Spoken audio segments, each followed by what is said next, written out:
Don Jr., he's so embarrassing. He's on the stand. He's testifying in this $250 million fraud trial, and he has to compliment. He said his father is an artist with real estate. You have Donald Trump Jr., who was in court again this morning. There he is. You hear the protesters chanting, crime family, and that is basically what these people are, a crime family. The father of hotel gyms. He said, maybe someone put a gym in a building somewhere, but no one did it at the scale of my father. He's saying that his father, the father of the hotel gym, is a guy who's never stepped inside one. Ever wondered what happens when a family of fraudsters faces real justice? The Trumps are finding out the hard way, and it's not pretty. Jimmy Kimmel's latest takedown of the Trump clan's courtroom comedy show is pure gold. From Don Jr. calling his dad an artist of crime to Eric trying to object to his own answers, it's like watching a bunch of clowns attempt brain surgery. Stick around to see how these every stable geniuses are turning their fraud trial into a three-ring circuit. Before we move on, I'd like to ask you a small favor. If you appreciate this content, please take a second to like this video and subscribe to the channel. Over 98% of you watch the videos without subscribing. It costs you nothing, but it makes a huge difference to us. So, did you click the subscribe button? Great, thank you so much. Now, back to the video. Well, folks, it looks like the Trump family circus is back in town, and this time, it's Don Jr. taking center stage in the $250 million fraud trial. But instead of mounting a defense, Jr. decided to put on a one-man show called My Dad, the Picasso of fraud. Talk about a masterpiece of incompetence. A Big Five accounting firm, like one of the biggest accounting firms in the world, I can pay them millions of dollars. I rely on them to do accounting, but I'm supposed to know more than them. By this logic, insurance companies are going to start suing patients. The amount of ass-kissing in this trial is insane. DJ TJ, of course, denies any and all wrongdoing and is instead going with the "our accountants did it" defense. For listening to their doctors. Right? Do you understand? Like, am I supposed to know more? Oh, Don Jr. doesn't know anything about it. I'm not an accountant. I'm a business guy. Picture this, Don Jr. on the stand, sweating through his suit like he's in a sauna, desperately trying to compliment his way out of trouble. It's like watching a kid caught with his hand in the cookie jar, except the cookie jar is filled with $250 million, and the kid is a grown man with a beard. So what's Jr.'s brilliant strategy? Apparently it's to convince the court that his dad is the Leonardo da Vinci of real estate. That's right, folks. According to Don Jr., my father is an artist. I guess that makes Trump Tower the Mona Lisa of Manhattan, right? Or maybe it's more like the Scream, you know, because that's what most people do when they see Trump's tax returns. But wait, it gets better. Don Jr. didn't stop at just calling his dad an artist. No, he had to go full fanboy and declare he's the father of hotel gyms. Now, I don't know about you, but I'm pretty sure Trump is about as familiar with the inside of a gym as he is with the concept of humility. It's like claiming Colonel Sanders is the father of vegetarianism. Tell me how they fit into all of this. They don't fit into all of this. What have they been asking the kids? It's very simple. They'll ask the kids, did you give a value to somebody? Did you do something? And everybody said resoundingly no. And with all the complaining the Trumps do about this trial playing out in the media, you could barely even turn the channel without seeing their lawyer doing an interview with somebody. And these kids did nothing wrong. They should not be in this case. Ivanka's already out of the case.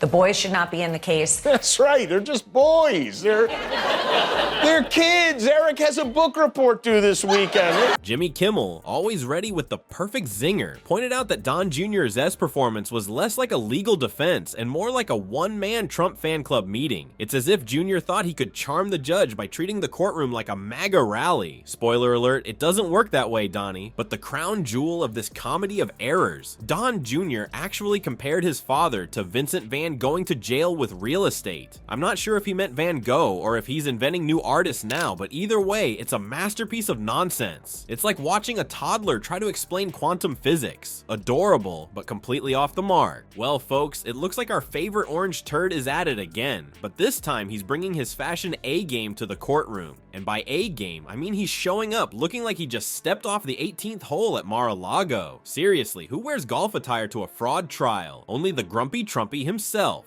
Now, you might be wondering, why on earth would Trump dress like he's about to tee off when he's facing serious legal trouble? Don and Don Jr. had some father and son event this weekend. They went to the UFC fight at Madison Square Garden. There they are. Trump's being cheered on with, he's got Dana White there. He's got Tucker Carlson in the back. He's got Kid Rock in tow. And by the way, Donald Trump's older sister, Marianne, the former judge, died this morning. They found her unresponsive in her apartment. She was 86 years old. So far today, Trump has posted lashing out at the witch hunt. Don Jr. was thrilled to be a part of the group. He posted this picture of him and Tuck cackling in their blue checker print shirts. A couple of banana Republicans right there. And well, buckle up, Buttercup, because the answer is more hilarious than you could imagine. It turns out that Donnie Diapers has a secret beauty regimen that would make even the Kardashians blush. According to Anthony Scaramucci, who lasted about as long in the White House as a carton of milk in a heat wave, Trump has a special routine that includes slathering on what he calls orange war paint. I guess that explains why he always looks like he fell face first into a bag of Cheetos. But wait, it gets better. Rumor has it that Trump squeezes himself into a girdle for special occasions. Can you imagine him trying to sit comfortably during those long trial days? It's like watching a sausage try to escape its casing. And let's not forget about those shoe lifts he supposedly wears to appear taller. I guess when you're facing fraud charges, every inch counts.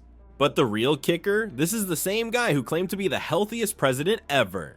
Yeah, and I'm the Queen of England. It's like he's trying to channel his inner Vincent van Gogh, but instead of cutting off his ear, he's cutting off circulation to his feet. Now, I know what you're thinking. Surely the judge must be impressed by Trump's courtroom swagger. Well, not quite. In fact, the judge looks about as thrilled as a cat in a bathtub. It's almost like showing up dressed for executive time doesn't actually impress anyone in a court of law. Who would have thought? And let's talk about those suits for a second. They're so ill-fitting. It's like he's wearing hand-me-downs from his slightly larger evil twin. And that signature red tie, it's longer than the list of Trump's failed businesses. Maybe he's trying to use it as a makeshift escape rope, but here's the real cherry on top of this fashion disaster Sunday. Jimmy Kimmel, the king of late-night burns, joked that if Trump had his way, the courtroom would have a gold gavel and a jury box filled with cardboard cutouts of himself. I mean, can you imagine? It's like Night at the Museum meets Law & Order Special Victims Unit, but the only victim is our sense of decency. Well, folks, it looks like the Trump family circus is rolling into its final act, and boy is it a doozy. This fraud trial could shake up the Trump empire faster than you can say you're fired.